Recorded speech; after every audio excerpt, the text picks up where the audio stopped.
नमस्कार दोस्तों, मैं डॉक्टर सोनाली आप सबका स्वागत करती हूँ सीएससी कोर कंसेप्ट्स में।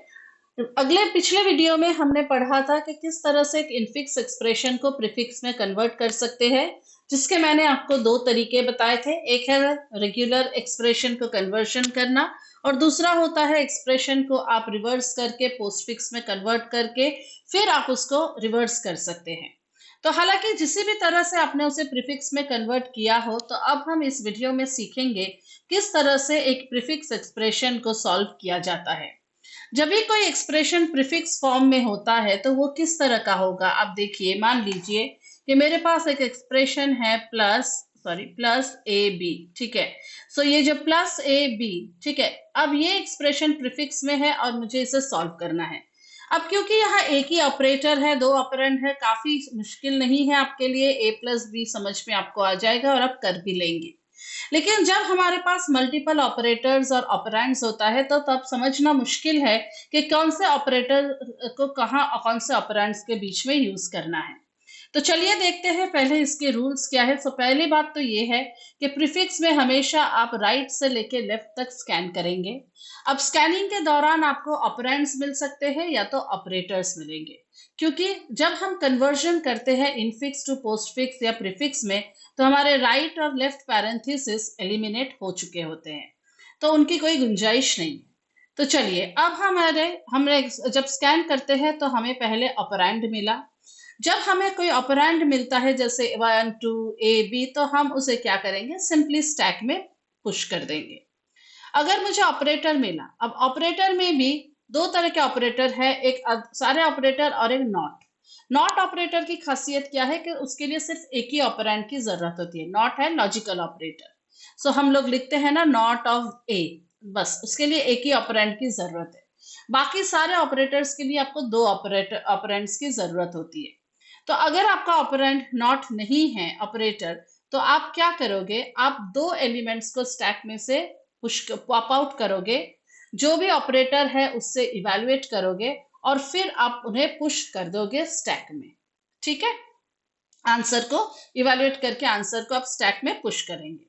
और अगर आपका नॉट ऑपरेटर है तो उस केस में आप सिर्फ क्या करेंगे, एक ही ऑपरेंड को पॉप आउट करेंगे, इवैल्यूएट करेंगे और रिजल्ट जो बनता है उसे आप स्टैक में पुश करेंगे। तो चलिए हम एक एक्सप्रेशन देखते हैं। हमारे पास एक ऑलरेडी कन्वर्टेड प्रीफिक्स एक्सप्रेशन है, +2 मल्टीप्लाइड बाय 3 +4 एंड 5, राइट। तो अब हमें स्कैनिंग कहाँ से शुरू करनी है, राइट से लेके लेफ्ट तक। बस ये याद रखिए, पोस्टफिक्स में होता है लेफ्ट टू राइट और प्रीफिक्स में होता है राइट टू लेफ्ट। तो पहला एलिमेंट 5 आपने स्टैक में डाल दिया क्योंकि ये एक ऑपरेंड है।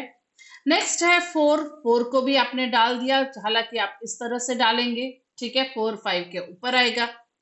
चलिए, अब आता है प्लस एडिशन। जब एडिशन आता है तो आपको क्या करना है, ये एक ऑपरेटर है तो आपको दो एलिमेंट्स को पॉप आउट करके इवैल्यूएट करना है और उसके रिजल्ट को स्टैक में स्टोर करना है।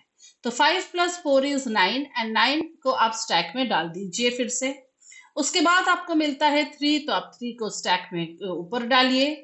फिर आता है आपका मल्टीप्लीकेशन। क्योंकि ये ऑपरेटर है तो आप इन दोनों को मल्टीप्लाई करके रिजल्ट जो आता है उसे आप स्टैक में स्टोर करेंगे, 27। फिर मिलता है आपको 2 मिला है तो फिर आप उसको डाल दीजिए स्टैक में। फिर मिलता है आपको एडिशन, तो आप ऑब्वियसली इन दोनों को ऐड करेंगे और आपको आंसर मिला 29। तो मैं आशा करती हूँ आपको समझ में आया किस तरह से आप एक प्रीफिक्स एक्सप्रेशन को इवैल्यूएट कर सकते हैं। अब मान लीजिए आप पोस्टफिक्स प्रीफिक्स जो भी एक्सप्रेशन को इवैल्यूएट कर रहे हैं, पूरे स्ट्रिंग को आप कितनी बार स्कैन कर रहे हैं, आप सिर्फ एक ही बार स्कैन कर रहे हैं, आइदर वो प्रीफिक्स हो या वो पोस्टफिक्स हो। बट अगर आपका इनफिक्स एक्सप्रेशन था, अगर आपको याद हो, मैंने एक वीडियो में आपको दिखाया था, जो स्टार्टिंग वीडियो था स्टैक के बारे में, तो वहां मैंने आपको दिखाया था कि सपोज आपको 2 + 3 / 4 एक्सपोनेंट 2, तो पहले हमने स्टेज वाइज इसे सॉल्व किया था। पहले पर स्ट्रिंग जो हमने स्कैन किया तो हमने इसको सॉल्व किया, फिर इसके रिजल्ट के साथ इसको सॉल्व किया, फिर हमने इसको सॉल्व किया, ठीक है, और प्रेसिडेंस के बेसिस पे। तो एक स्ट्रिंग को हमने 3 टाइम्स स्कैन किया, जो कि यहाँ नहीं है। तो यही ब्यूटी है स्टैक की, या यही प्रॉब्लम्स ये ओवरकम करता है कि you repeated scanning of the string is eliminated. Thank you.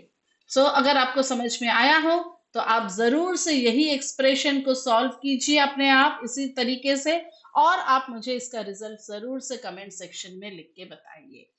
आशा करती हूँ आपको समझ में आया स्टैक्स के बारे में। अब मेरी अगली वीडियो होने वाली है काफी काफी काफी इंटरेस्टिंग, क्योंकि हम पढ़ने वाले हैं लिंक लिस्ट। हम हर एक तरह के लिंक लिस्ट के बारे में पढ़ेंगे। लीनियर है, सर्क्यूलर है, डबल है, हर एक ऑपरेशंस हम उसमें देखेंगे। और स्टूडेंट्स को काफी दिक्कत आती है लिंक लिस्ट समझने में, तो हम कोड स्निपेट्स के साथ उसे समझेंगे, किस तरह से हम ऐड करेंगे, डिलीट करेंगे, मैनिपुलेट करेंगे। सो ऑफ कोर्स उसके लिए आपको सब्सक्राइब करना है चैनल को, आपको नोटिफिकेशन मिलना चाहिए। So please don't forget to like, share, subscribe to CSE core concepts. Thank you.